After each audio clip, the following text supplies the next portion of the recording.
Hi everyone, it's Miss Kate. I'm Miss Hazel. Today we're going to do something that I've always loved doing. We're going to talk about negative space. So negative space is when the piece of art is sort of in the picture somewhere, but all around it is all filled in. For instance, we did this with charcoal. So looked at a little vase of flowers, and then you could see the flowers, but they're not really there. It's kind of like in that book Dot when whatever her name is. She learns how to make a dot, but not by not drawing a dot. Vashti. Vashti draws the dot without making a dot. I love that book. Okay, so today we're going to use vine charcoal. I know we used this before. It will be a little bit messy on your fingers, but I really like the way we get to draw with it. So I'm going to do this again. This time I'm going to show you, it's not the way everyone does this, but if you draw sort of the outline of everything first. So let's say I'm just going to draw this part of the flower with the stem. This I think will make it a little bit easier for us. And then I can draw the vase. You see this? Now I've just got that, but I'm going to now color in all around it, and then we'll use our piece of tissue to smudge. So I'm going to take this. Remember, I'm left-handed, so sometimes it's a little bit hard for me to do things. How many of you are left-handed? I tend to smear things because I'm left-handed and I go over it. I'm right-handed, Miss Kate. You know what, Miss Hazel? I knew that you were right-handed. Yeah. But some of us who are left-handed struggle just a little bit because it's hard to do things without smearing.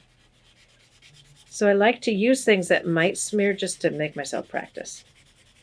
Okay, so now I'm kind of getting this on here. I'm just going to kind of smudge. You could do sideways also and put it on this way, but we're going to just sort of draw it in here. And I'm going to take my tissue as my smudger. There are things like kneaded erasers that you could use also, but we have these at home, so we can use these. So now I'm just going to smudge around where the drawing was, and then I'll fill in all the space around that. So then you'll see the negative space, and you'll be able to see the this vase of flowers. A really simple thing. You could look around your house maybe and see what else you have. Oh, look, I've already started to rip right through it. To be a little bit more gentle, I think.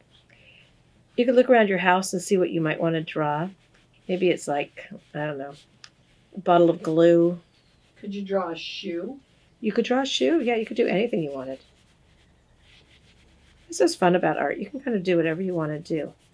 Because you have a dog or a cat, you could draw their head. Yeah, it could be a head. Maybe the head of your little brother or sister, right there on a page. You could have them sit and be with you. So I'm trying to smudge out my drawing lines so you can't really see those.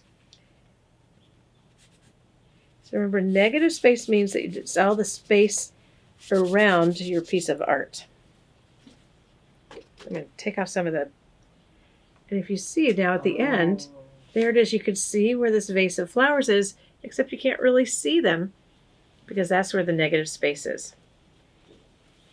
And so that's pretty fun. If you have charcoal at your house. Oh, also in case I didn't forget to I did forget to tell you. The paper, if you use something that has some texture like watercolor paper, or if you get charcoal paper, it is easier to use charcoal on paper that has some texture. I'm using watercolor paper for this one. Could you use construction paper? Probably if it has some, you just want some texture, not something really smooth. Like it's hard to use it on copy paper because it's a little too smooth.